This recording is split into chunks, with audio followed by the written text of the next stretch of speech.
যুক্তরাষ্ট্র, চীন, ভারত এটা ব্যালেন্স করতে গিয়ে তারেক রহমান আবার কোনো সমস্যার মধ্যে পড়ে যাবেন কিনা, কোনো চাপের মুখে পড়ে যাবেন কিনা? বাংলাদেশের যে এই বর্তমান পরিস্থিতি দেখেন, এখানে যদিও আমরা প্রধানমন্ত্রী ভিজিট নিয়ে কথা বলছি এবং আপনি বলেছেন যে বাংলাদেশ, ভারত এবং ভারত, চায়না এবং আমেরিকার মধ্যে কোনো ইমব্যালেন্স তৈরি হবে কিনা। আমি একটা দীর্ঘ সময় আমি স্টাফ কলেজে পড়িয়েছি এবং আমরা প্রতি বছরই আমরা আমরা ইন্ডিয়ান অফিসার পেতাম, 3 জন পাকিস্তানি অফিসার পেতাম। এটা কিন্তু বিএনপির সময় আমি 3 বছর ছিলাম সেখানে। বিএনপি আওয়ামী লীগের সময় আসছি, 2001 সালে আসছি। অ্যাকচুয়ালি 2001-এ যখন আওয়ামী লীগ তো বিএনপি ক্ষমতায় আসলো 2001 সালের মানে শেষের দিকে, পুরো তার আগের সময়টাই আমি চলে আসছি ঢাকায়। তো তখন আমি 3টা ব্যাচে আমি দেখলাম যে ছাত্ররা, ইন্ডিয়ান ছাত্রদের একটা তাদের মাইন্ডসেট একবারে পুরা মানে পুরা আমি কি বলবো, ইটস প্রোগ্রাম। কিসের প্রোগ্রাম? যে তাদের যেহেতু শিলিগুড়ি করিডোরটা তাদের একটা মেজর উইকনেস, বিশেষ করে নর্থ ইস্টকে কানেক্ট করার ব্যাপারে এটা তাদের একটা মেজর উইকনেস, এবং এই উইকনেসটা নিয়ে তারা খুবই কনসার্ন।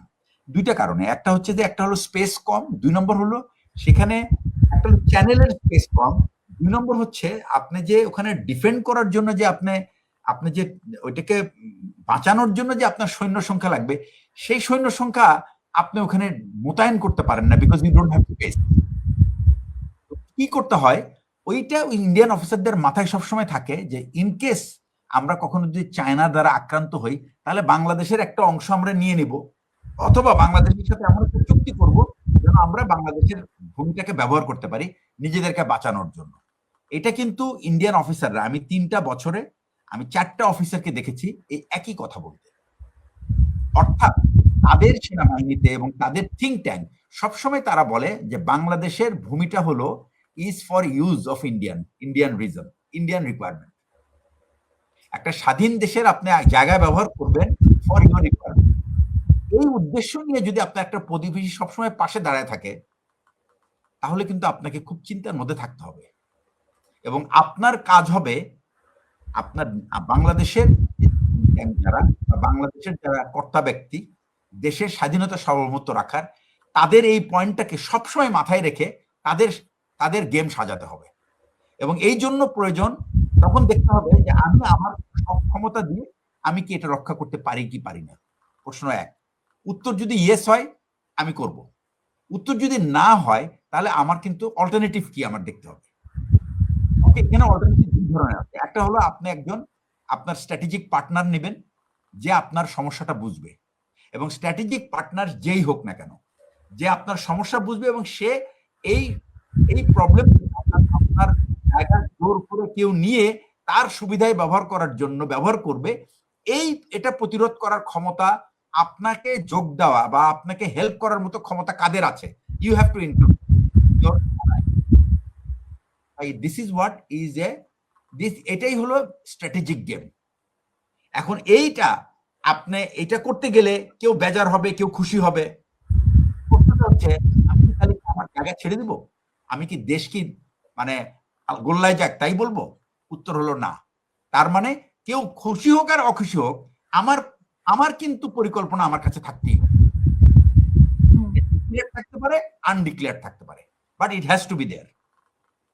তো সুতরাং এই ডেলিকেশনের ব্যাপারটা যেটা আসে ভাই, in the realm of international relation and our game, এই বেজার খুশির ব্যাপারটা is not at the cost of my country's expense. এই কথাটা মনে রাখতে হবে দেশের জনগণকে, রাজনীতিবিদদেরকে, সকল তরুণ সমাজকে এবং বুদ্ধিজীবীদের যারা বারবার সাজেশন দেন ভারতের সাথে সম্পর্ক রাখেন।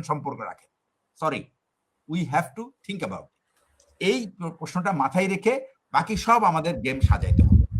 তার সাথে গেলে এখন এটা হলো একটা ইস্যু। সেকেন্ড হলো আপনার ডিপ্লোমেসিকে আপনার স্ট্রং করতে হবে। তবে ডিপ্লোমেসিকে আপনার যদি আপনি যদি একটা রেসপেক্টফুল কান্ট্রি হিসেবে সারা বিশ্বের কাছে পরিচিত হতে চান, তাহলে বিশ্বের যে ভ্যালুজ আছে সেই ভ্যালু স্ট্যান্ডার্ড আপনাকে পৌঁছাতে হবে।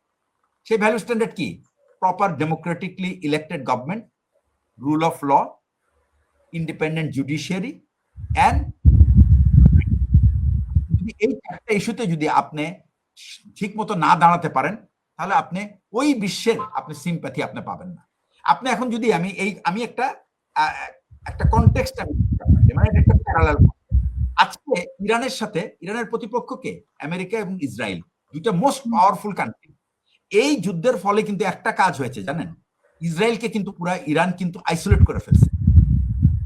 এমনকি আমেরিকাতেও এখন ইসরায়েলের সপক্ষে 30% বেশি লোক নাই। ইসরায়েলের স্পিরিটটাকে তারা প্রমোট করে। তারা রীতিমতো রাজনীতিবিদদের উপরে বিরক্ত, এতদিন ধরে কেন তাকে বিলিয়ন বিলিয়ন ডলার দেওয়া হয়েছে এরকম একটা অ্যাপার্থাইড এবং কলোনিয়াল পাওয়ার তৈরি করার জন্য। সেই জন্য কি করেছে এই কংগ্রেসম্যানরা, এখন তারা চেষ্টা করছে তাকে যেন আর এইড না দিতে হয়, তা আমরা বরং ইসরায়েলকে কোঅপ্ট করে ফেলি আমাদের ডিফেন্সের মধ্যে, তাহলে তো আর কেউ প্রশ্ন তুলবে না।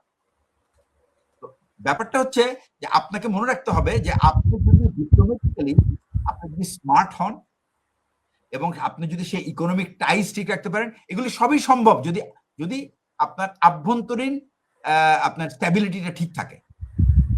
আমি যদি আভ্যন্তরীণ ভাবে যদি উত্তাল থাকি প্রতিদিন এই ধরনের উটকো ঝামেলা নিয়ে, এই আজকে হিন্দু সমস্যা, পরশুদিন বৌদ্ধ সমস্যা, খ্রিস্টান সমস্যা, ছাত্রদের সমস্যা, তাহলে আপনি দেশকে আগায় নেওয়া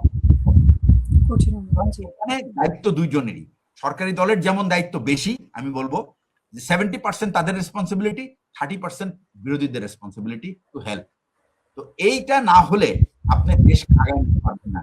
ইন্টারনাল স্ট্যাবিলিটি ইজ এটা কি বলবো আপনার, ইট ইজ এ প্রিকন্ডিশন, অর্থাৎ এটা ছাড়া আপনি আগাইতে পারবেন না। এবং এইটা হলেই ইন্টারনাল স্ট্যাবিলিটি যখন ঠিক হবে, তখন কিন্তু আপনার ডেভেলপমেন্ট হবে, আয় রোজগার বাড়বে, মানুষের ভিতর কমোশন কমবে এবং বাকি সবকিছু চলবে। সেই সাথে আপনার অর্থনৈতিক উন্নতি ঘটবে, সকল ক্ষেত্রে আপনার উন্নতি ঘটবে এবং তখন রাষ্ট্রনায়ক যারা তারা তখন বাইরের দিকে তাকাতে পারবেন। এই বাইরের দিকে তাকানোর জন্য আমাদের ভিতরের দিকটা আগে পরিষ্কার করা দরকার এবং আগে বেশি শক্ত হওয়া দরকার। আমি বলবো যে এই ভিজিটের ফলে যদি গভর্নমেন্ট যদি রান আউট অফ আইডিয়া হয়, তাহলে government can send people to get this ideas, বাকিরা কিভাবে করে। আর যদি তারা মনে করে যে না, we don't run out of ideas, তাহলে দেশের ভিতরে অনেক অভিজ্ঞ বিজ্ঞ লোক আছে যারা আপনাকে পথ দেখাতে পারবেন। আমি বলবো যে আমি আমার শীঘ্রই আমার ইনশাল্লাহ 2টা বই বের হবে। আপনার এটা নাম হবে হলো আপনার হোল্ডিং দ্য ওয়েস্ট, যেটাকে আমি বলেছি যে রংপুরকে কিভাবে আমরা রক্ষা করতে পারি এই ব্যাপারে। এটা অন্তত 4-5 দিনের মধ্যে বের হয়ে যাবে। 5ই জুলাইয়ের পরে বাংলাদেশের যে মানে কূটনৈতিক ক্ষেত্রে যে একটা শিফট হয়েছে বিকজ অফ দি মানে সারা মানুষের স্পিরিটের কারণে, মানুষ জনসমর্থনের কারণে আমি কথা বলেছি এবং সেখানে আমাদের সুযোগ কি কি আছে, আমরা কিভাবে এটাকে ব্যবহার করতে পারি। এই দুইটা আলাদা আলাদা দুটো বই ইনশাল্লাহ হয়তো আগামী 7 থেকে 10 দিনের মধ্যে এটা ইনশাল্লাহ অ্যামাজনে পাবেন। অসংখ্য ধন্যবাদ আপনাদের দুজন।